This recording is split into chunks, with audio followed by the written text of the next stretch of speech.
7-Eleven में जाते हैं, कॉफ़ी लेता हूँ मैं एक। शिनागावा एक काइंड ऑफ आइलैंड है यहाँ पे। पूल में वो ड्राइवर जो भी बैठा है अंदर वो उसी के पीछे ही रुकेगा। यहाँ पे सारे जो पुलिस है मोस्टली साइकिल यूज़ करते हैं। छोटी बातों के लिए भी पुलिस कंप्लेंट कर देते हैं, जैसे कि कोई शोर मचा रहा हो। तो उस ओलंपिक के टाइम पे इसको शुरू किया गया।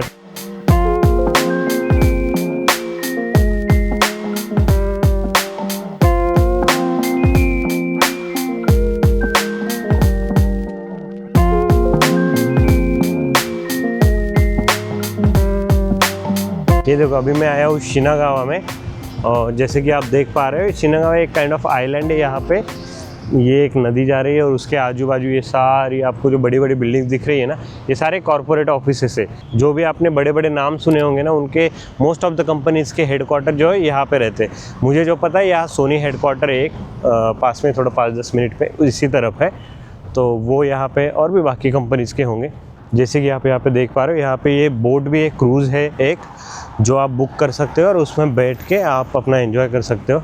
यूजुअली आप वो वहाँ पे डिनर वगैरह मस्त प्रोग्राम होता है।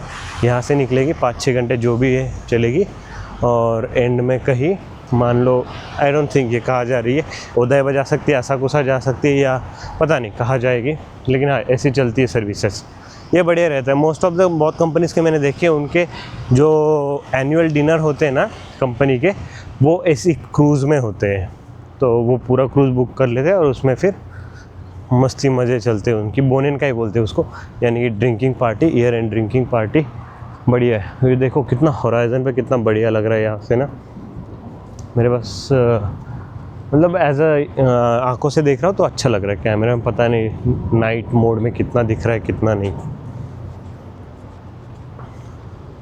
और इमिग्रेशन ऑफिस है वो इस साइड पे था, ऐसे स्ट्रेट जाओगे तो सिग्नल के सामने था वो। काफ़ी बड़ा इमिग्रेशन ऑफिस है और बहुत सारे लोग थे भाई, स्टूडेंट एजेंट, बहुत खचाखच भरा हुआ था। और बाहर इतनी ठंड है अभी, और अंदर जैसे गया भाई इतनी गर्मी हो रही है। अच्छा मैंने जैकेट वगैरह कुछ लाया नहीं, जैकेट लाता तो हाथ में कैरी करना पड़ता पूरे टाइम पे। ये देखो यहाँ पे पास में एक तेनोजू आयल एक स्टेशन भी है, तो यहाँ से भी आप आ सकते हो वॉक करके, बाय वॉक 5-10 मिनट का इमिग्रेशन ऑफिस जा सकते हो। The best I think Shinagawa station पे उतरो, वहाँ से बाहर एक इसी के लिए इमिग्रेशन के लिए एक बस खड़ी रहती 99 नंबर की, उसको पकड़ो और वो आपको छोड़ देगी। फिर मुझे उस साइड जाना है, पार करना पड़ेगा।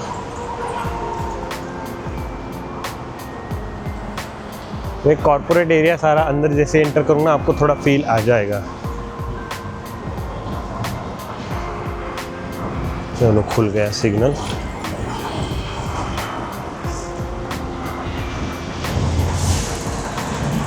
ये बड़ा अच्छा लगता है मुझे, ये जो लक्ष्मण रेखा है ना वाइट लाइन, उसके आगे कोई भी गाड़ी नहीं आती है। पूल में वो ड्राइवर जो भी बैठा है अंदर वो उसी के पीछे ही रुकेगा।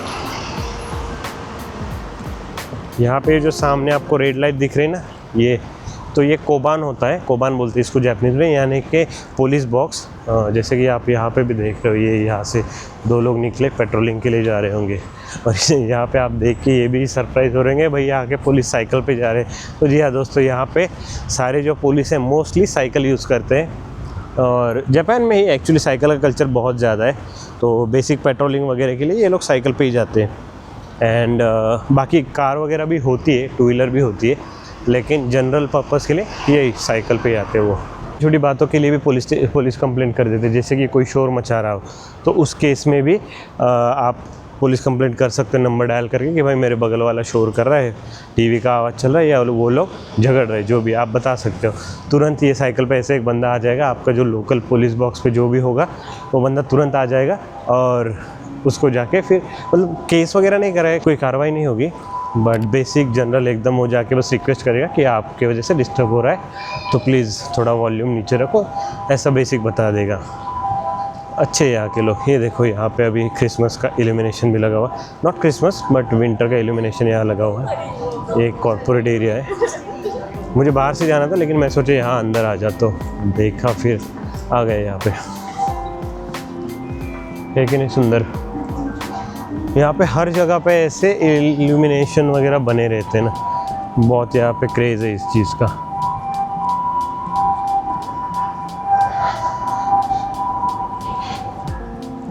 अब मुझे तो उस तरफ जाना है, इधर तो मैं बहक गया था।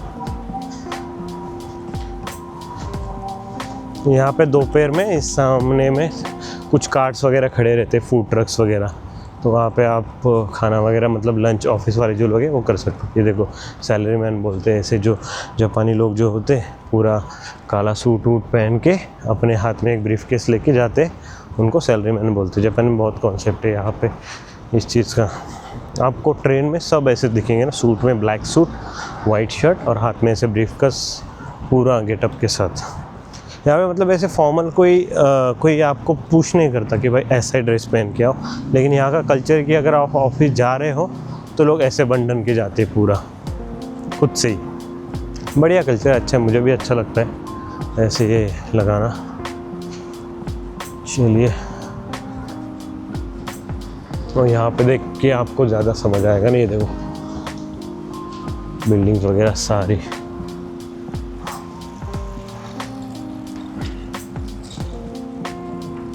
यहाँ पे देखो 7-Eleven में जाते कॉफ़ी लेता हूँ मैं एक, काफ़ी नींद आ रही है।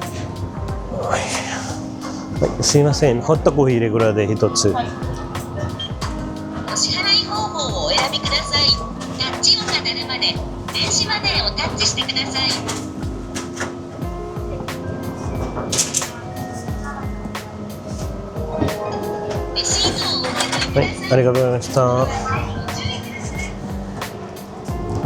लेते भाई, कौन सी लोग ये पूछेगा डार्क चाहिए नॉर्मल चाहिए, तो मैं तो नॉर्मल ही लेता हूँ, बन जाएगी तुरंत। तो यहाँ पे जो मेजर कन्वीनियंस स्टोर है वो है 7-Eleven, फैमिली मार्ट और लॉसन। उसमें से मेरा जो पर्सनल फेवरेट है वो 7-Eleven है। हमेशा मैं यहीं पे आके कॉफ़ी खरीदता हूँ। For some reason Family Mart I think 3rd number पे, 2nd पे लॉसन रखूँगा मैं। बाकी भी है मिनी स्टॉप वगैरह काफ़ी सारे, लेकिन ये 3 मेजर है। तो दोस्तों अभी मैंने थोड़ा सा कॉफ़ी वगैरह पी लिया और अभी यहाँ से मैं थोड़ा सा डी रूट लिया, यहाँ काम था मुझे तो वहाँ आ गया था, और अब काम ख़त्म किया, जस्ट अभी निकलूँगा मैं घर के लिए। तो मैं ये आपको एक नया ट्रेन का रूट दिखाता हूँ, आपने शायद कभी देखा नहीं हो, एटलीस्ट मेरे ब्लॉग तो मैंने नहीं दिखाया कभी। तो मैं टोक्यो मोनोरेल से जाने वाला हूँ। जी हाँ, तो ये जो मोनोरेल है ये टोक्यो हनेडा एयरपोर्ट जो कि टोक्यो के सिटी सेंटर में ही आता है। हनेडा एयरपोर्ट थोड़ा छोटा है तो वहाँ पे जाती है यूजुअली, लेकिन मैं कभी गया नहीं हूँ इससे, क्योंकि हनेडा से इंडिया के लिए फ़्लाइट कम थी पहले, अभी एयर इंडिया ने शुरू कर दी, लेकिन मैं कभी गया नहीं। तो चलो चलते और मैं आपको दिखाता हूँ इसके बारे में, थोड़े फैक्ट्स वगैरह बताता हूँ। चलिए, तो मैं यहाँ के तेनोजू आइल के स्टेशन पे हूँ, एंड ये एरिया जो है ये मैंने जैसे आपको बताया आइलैंड काइंड ऑफ है, और काफ़ी पानी वगैरह आपको दिखेगा। अभी तो रात हो गई अनफॉर्चुनेटली, इसलिए मैं दिखा नहीं पाऊँगा आपको ठीक से, लेकिन जब डे टाइम होता है तो बहुत सुंदर दिखता है इस मोनोरेल से व्यू। और जैसे कि इस तरफ देख पा रहे हो, यहाँ पे सारी ऑफिस कॉर्पोरेट बिल्डिंग, और ये ट्रैक्स है ना मोनोरेल के यहाँ पे, और ये सारे यहाँ पे ट्रैक्स है मोनोरेल के ऊपर से जा रहे। अभी जस्ट एक गई लेकिन मैं रिकॉर्ड नहीं कर पाया। एंड यहाँ पे आप छाता वगैरह रेंट पे ले सकते हो इनके ज़रूरत पड़ी तो। एंड ये रहा ऊपर जाने का एस्केलेटर।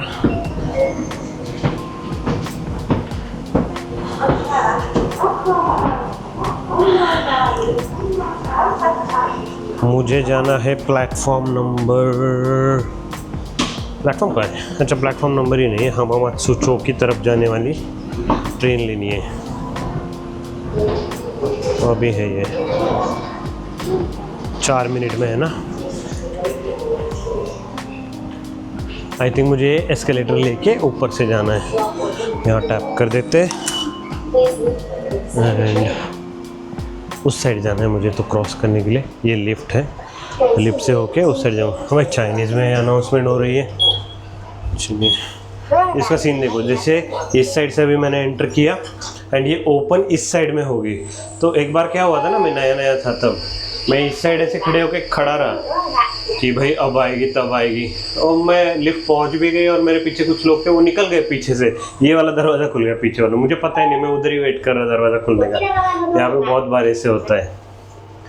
ये आ गए हमें इस साइड, और अब यहाँ से देखो यहाँ लिखा है ना फॉर हमामात्सु चौक, यहाँ से जाऊँगा नीचे। यहाँ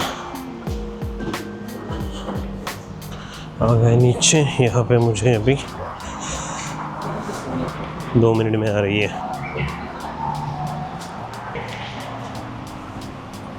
दोस्तों ये जो मोनोरेल है ये 1964 में शुरू हुई थी। मेजरली उस टाइम पे टोक्यो ओलंपिक था, तो उस ओलंपिक के टाइम पे इसको शुरू किया गया था। मेजरली हनेडा एयरपोर्ट जो है उसकी एक्सेसिबिलिटी के लिए बनाया गया था। उस टाइम पे तो मतलब देखो 1964 में बनी थी, उस टाइम पे क्या ही हालत थे। और इतनी मॉडर्न और इतनी बढ़िया क्लासिक है ना, आपको दिखाऊंगा जैसे आएगी अभी। एंड इसकी सीट वगैरह बहुत बढ़िया है। मुझे तो एक ही स्टॉप जाना है, ज़्यादा कुछ नहीं, लेकिन इस स्टॉप से जो मेरा अगला स्टॉप है हमामात्सु की तरफ से, तो उस स्टॉप पे इतने बढ़िया व्यूज़ है। ऐसे पानी वगैरह है नीचे, पूरा नदी जाती है और नदी के ऊपर सारी बिल्डिंग्स वगैरह बहुत बढ़िया। और शिप यहाँ पे एक छोटा सा पोर्ट भी है, तो वो क्रूजेस और शिप वो भी रहती है वहाँ पे पोर्ट्स पे। तो इतना बढ़िया लगता है, सुंदर लगता है ना। और सनी डे पे अगर आप आ रहे हो तो एकदम मस्त व्यू होता है स्काईलाइन का। चलो देखते हैं, अभी जितना अंधेरे में जितना हो सके उतना दिखाऊंगा आपको, लेकिन कभी हम डे टाइम पे भी आएंगे, बढ़िया होता है।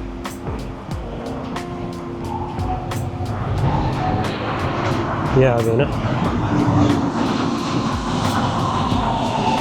इस ट्रेन की खासियत ये है कि अर्थक्वेक भी आता है ना, तो ये ट्रेन रीरेल नहीं होती, बस स्लो हो जाएगी और बस स्लो होके रहेगी, कोई दिक्कत ही नहीं। इवन बस स्लो हो जाएगी, कोई दिक्कत नहीं है। अर्थक्वेक भी आता है ना, तो इसको चलो चलते हैं।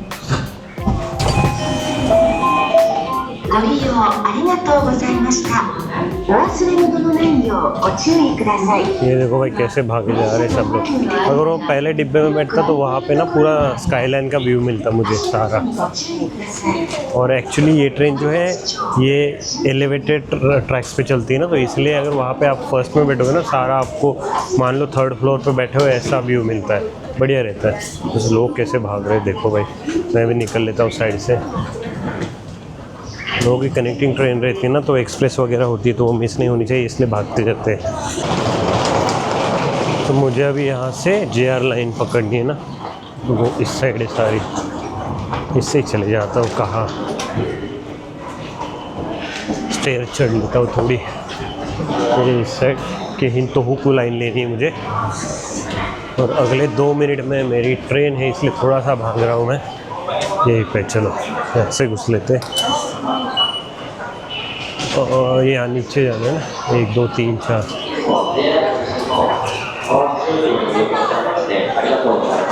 प्लेटफॉर्म 1 पे है। अगले मिनट में भागो भाई,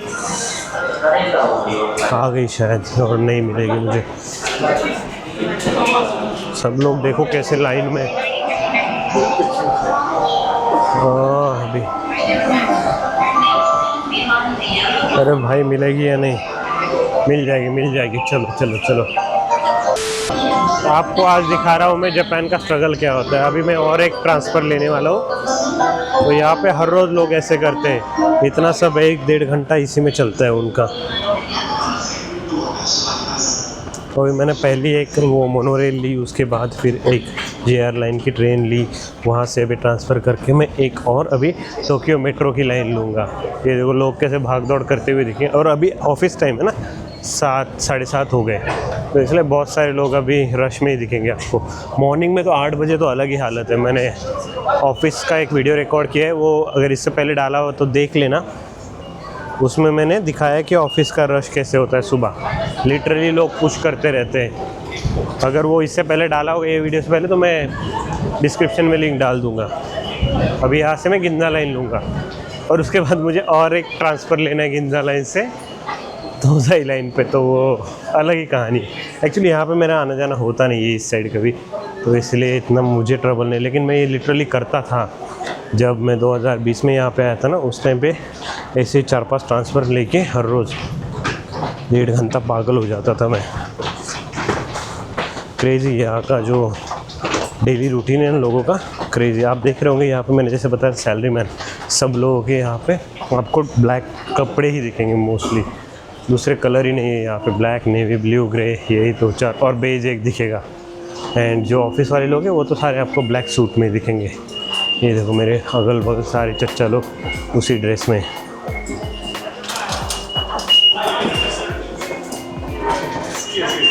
अगली मेरी ट्रेन है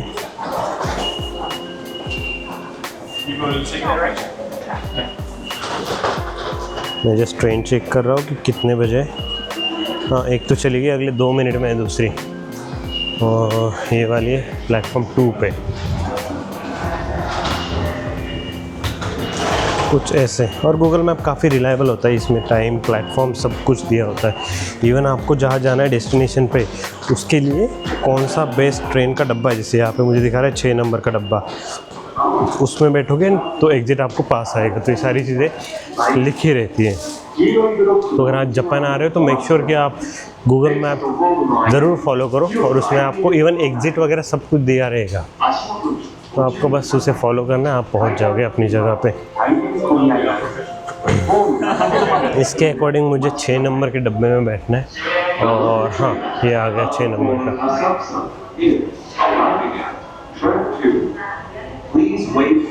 और ये जो अभी स्टेशन मास्टर यहाँ पे ना, ये सारी ट्रेन आएगी जाएगी सब नोटिस करेगा, अनाउंसमेंट करेगा।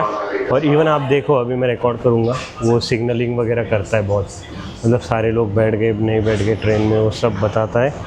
एंड देन ओनली ट्रेन को निकलने का इशारा देता है। ये वैसे सिग्नल सिस्टम ऑटोमेटेड है, लेकिन फिर भी यहाँ पे करते जापानी लोग ऐसा ही देखो।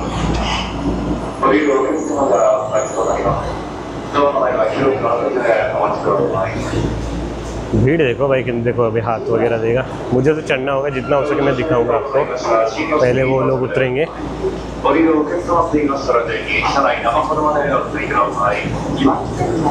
देखो पहले सब उतरने वाले जो लोग हैं वो बाहर आएंगे, उसके पहले कोई भी घुसेगा नहीं अंदर, सब लोग रुके रहेंगे। एक बार सब अंदर गए, उसके बाद सब उतर गए, उसके बाद चढ़ने वाले लोग जाएंगे।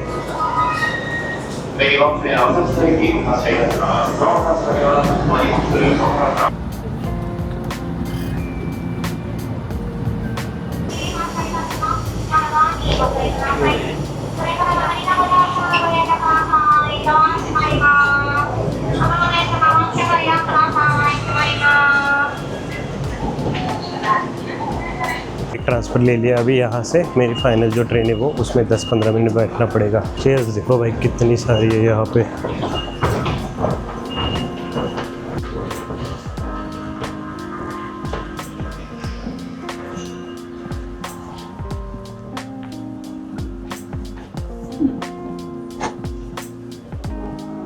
यहाँ से भाई मुझे ये वाला गेट पास पड़ेगा, इसलिए मैं क्रॉस करते जा रहा हूँ। ये देखो ये अभी भैया सिग्नलिंग सिस्टम दे रहे थे हाथ से कि ट्रैक क्लियर है, आ जाओ। आ गई ट्रेन। और देखो आप, मतलब डिसिप्लिन देखो, सब लोग ये पीली लाइन के पीछे जहाँ पे बक्सा बनाएंगे, जहाँ पे खड़े रहो वही सारे लोग खड़े ना, कोई इधर उधर नहीं है। यहाँ से चल देता है।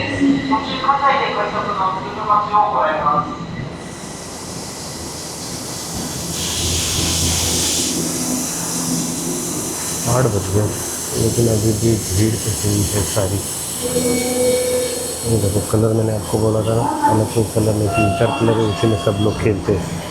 ये जापान की खासियत है, आप जब आओगे तो आप भी नोटिस करोगे। और ये लोग कुछ बच जाते हैं, वो एक्सप्रेस के लिए वेट करते हैं ना, जो हर जगह नहीं रुकते। अरे जा रहा